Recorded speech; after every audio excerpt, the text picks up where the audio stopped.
The value model in high ticket is shifting from what I own and how many courses I've bought and how much I've invested into what I have access to and what I belong to.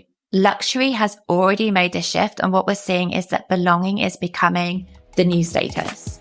Welcome to Rich Work, the podcast for established female entrepreneurs ready to turn their expertise into premium clients and consistent high-ticket revenue. I'm Rachel Pearson, global brand and business strategist, skincare obsessed, and always distracted by booking the next mini break.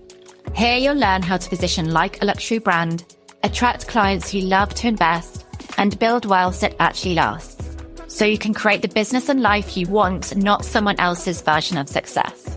This is where premium positioning and building wealth meet for women who are rewriting the rules. Let's get into it.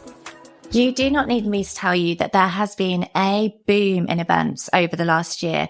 Everyone is hosting retreats, in-person experiences, VIP days, multi-day immersions. I am one of those people. I run events myself. I love them. They are incredibly powerful when done right. But what I'm seeing is that these events are not the only way to create belonging and intimacy with premium clients. And if you are building your high ticket model around getting people in the room, then you are missing out on other opportunities. The event boom is a marker of a much bigger shift, a bigger shift that we are seeing in the value model in high ticket that is changing from what people own to what people access and they belong to. Events are one way to create that sense of belonging, but they are not the only way. In this episode, we are talking about what is actually shifting that we are seeing with this events boom, what luxury brands already understand, and how you can create belonging at scale alongside in-person events. What I have seen in the luxury market is what we now see trickling down into premium business models. For the last couple of years, luxury has moved from ownership, what you own, what you wear, what car you have, what house you have, to what you can access and what you belong to. It's about who you know, what you're able to access, whether you belong to the right networks. I saw this so starkly when I visited Soho Farmhouse recently with a friend, and the children's pool had recently been opened. They have a 2-year wait list for unborn children's membership. Just think about that. Parents are putting their unborn children on a wait list for a private members club. That's not just about the facilities and the pool being incredibly nice. It is about belonging to a network that cannot be bought, that's accessed through invitation or legacy. And we are seeing this across luxury right now. There are more fractional ownership models. There are private clubs with multi-year wait lists, more curated networks where the value is in who else is in there. And this shift is happening for one simple reason. It has become much easier to fake status online. You can mock up with AI standing in front of a private jet or even on a private jet. You can have very realistic representations of having wealth and a lifestyle that you actually don't have in reality. And so when anyone can imitate wealth or luxury or a higher level online, then what status really moves to is what cannot be replicated, which is genuine connection, genuine access, the energy of being in a room, the energy of being in a space with other people that represent your values. And the luxury market figured this out. Belonging has become the new status. But what I see now is that high ticket businesses, premium businesses are following in this pattern. And so the question isn't whether events are booming, it's what that shift represents. So if belonging is the new status, what does that mean for your business? What most people are doing is they are seeing the shift towards belonging and community, and they think, I need to host events. So they're building retreats, in-person experiences, more VIP days, and they are selling like hotcakes. Now, I run events, I run retreats, I run VIP days. I think they are incredibly powerful. But if the business model is dependent on people experiencing you, getting everyone in the room, then we're missing a trick here. We're actually missing what has shifted in how people buy. The shift is not about how more people want in person versus online. It's about how they want to have access in a curated way and they want to feel a sense of belonging. So the real question isn't how do I create more events? It's how do I create that intimate feeling of experience without everyone needing to be in the room with me? Because when you start to ask that, that's when this sense of belonging and access really enables you to scale. What can that really look like for your high ticket business? Let's think about some ways that that can come to life. I'll give you some examples of what I've been working on with my clients. So firstly is sharing the behind the scenes more that creates that insider access. So don't just keep the juiciest stuff for your clients. Share inspiration from conversations, give people a window into how you think, who you're learning from, what you're seeing. That creates a sense of belonging because they feel like they're inside your world and not just consuming your content. This is so easy to do. It's not about learning how to do better reels. It's simply about sharing, showing people what happens inside your programs, giving them a taster of part of a masterclass that is behind a paywall, but they get access to this one part for free. It's thinking about the sense of belonging differently that opens up new ways to create that connection.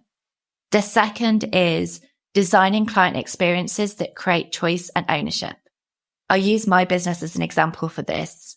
With my close proximity spaces, so my mastermind and my one-to-one, I have a gifting suite for my clients. I have curated different products that represent brands that I love, but then I let them choose. So I'm not sending out a gift that marks the investment and the commitment and the level that they are now claiming. I am letting them choose it. I've created that sense of dynamic and ownership from the start. They're not just receiving, they're curating their own experience and they're saying that they are responsible for coming into this space. It's about them having agency even within really fun stuff. The third is curating access to networks and knowledge that they can't get elsewhere. So this is what I call tastemaker positioning. You're not just teaching what you know, you're giving access to what you know that's coming next. Or it could also be to who you know. This could look like bringing in cross-industry insights, introducing them to people outside the online business space. Premium buyers don't just want your expertise, they want access to what you're exposed to that they're not. So one of the ways that I did this with my own event, so this was leveraging the positioning from my in-person event, was the bonus that I gave for those that had bought their tickets early was access to a private masterclass on insights that I brought back from an event I attended in Dubai. I was bringing insight and knowledge from an event that I had spent thousands of pounds to attend to this private masterclass. And that made that bonus highly desirable.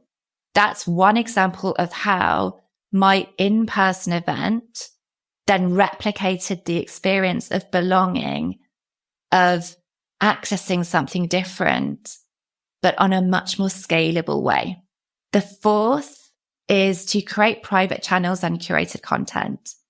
A lot of you will probably have broadcast channels or private podcasts or private Telegram groups. And this is an invitation of how you can really deepen those or continue to innovate in those spaces. It could be a members only newsletter or a curated network where the value is in who else is there, not just what you're teaching. The key to this is It cannot be purchased. It has to be invitation only or earned through some standard action behavior. Because belonging isn't about buying access. That is when we take it into this elite space where it feels like it's exclusion. Belonging is about being part of something because it signals what you belong to. It signals that you should be there. So something that is values led, that mirrors back behavior, that is very clear about who this is for. Let me go deeper into the tastemaker positioning that I mentioned, because this is where a lot of people miss the opportunity. Premium buyers in 2026 aren't just looking for someone who can teach them what to do. They're looking for someone who exposes them to what's next. We are living in a super fast-paced environment, a culture where if we don't get our Amazon delivery same day or next day, we're like, what? What is happening? Why do I have to wait for 3 days for this? We expect things to be quick. Our expectations of how other brands work with us are what we're also bringing into high ticket business. But that doesn't mean that we're going to suddenly create scarcity and cheapen the buying experience and become the luxury Amazon. But it's about what can we take from what works really well for other brands and bring parts of that into our high ticket business in a way that really resonates with the standards that we hold within that space. So premium buyers are wanting to know, what are you reading? Who are you talking to? What trends are you spotting before they become obvious? This is the kind of information, insight that creates belonging without needing everyone in a room.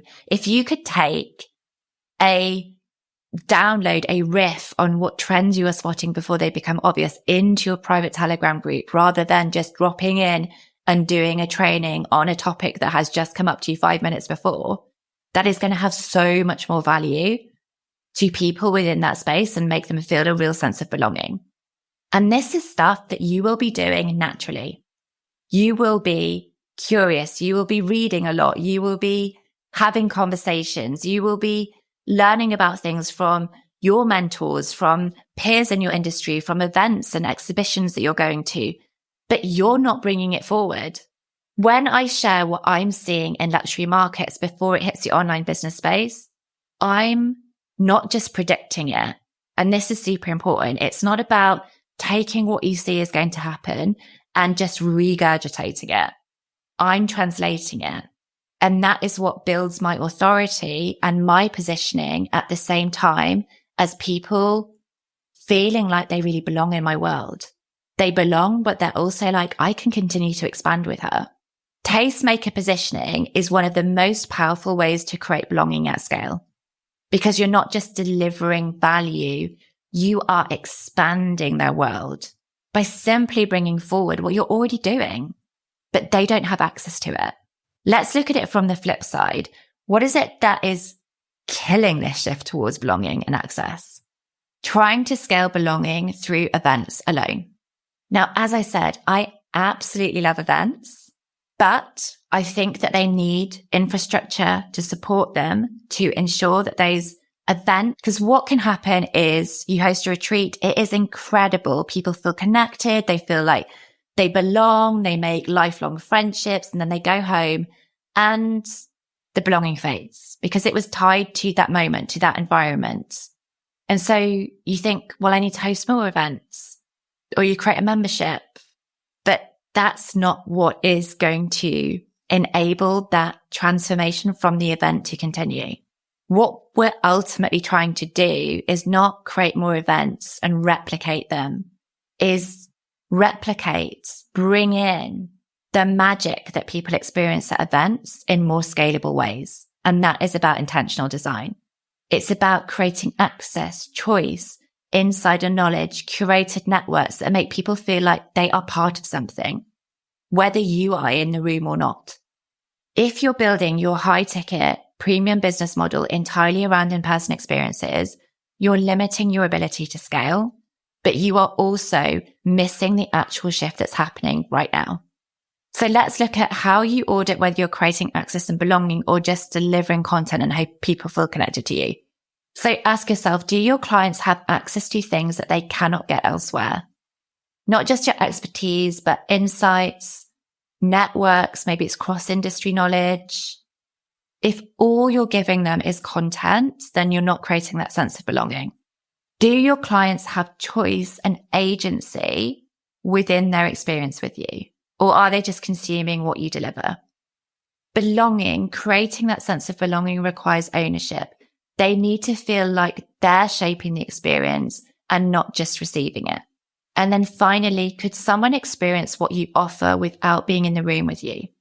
And actually, I'm going to rephrase that. Could someone experience the depth of what you offer, the layers of what you offer without being in the room with you?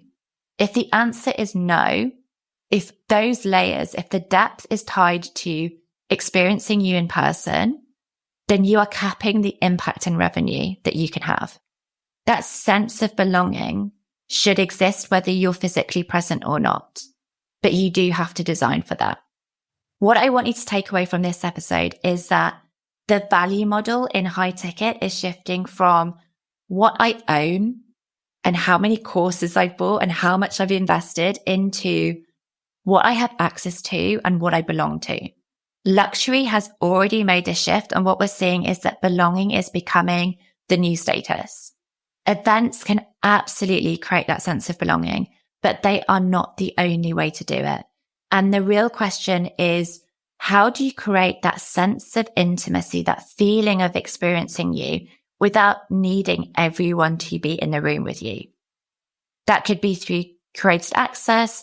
It could be through tastemaker positioning. It could be through designing experiences where your clients have choice or get insider knowledge. You can create a sense of belonging that is at scale, but you have to intentionally design it. It's not simply about adding more events in. That's it for episode 4. We covered a lot in these first 4 episodes: premium positioning, the wealthy buyer psychology, signature offers, and the shift to access and belonging. Tune in next Thursday for the follow-up episode. But for now, I'm Rachel Pearson, and this is Rich Work. Thanks for tuning in to Rich Work. I'd love it if you left a review. It helps other women to find us. In the meantime, follow me on Instagram at rachelpearson.co for a different take on premium positioning, one that's not about fitting a box. See you next week.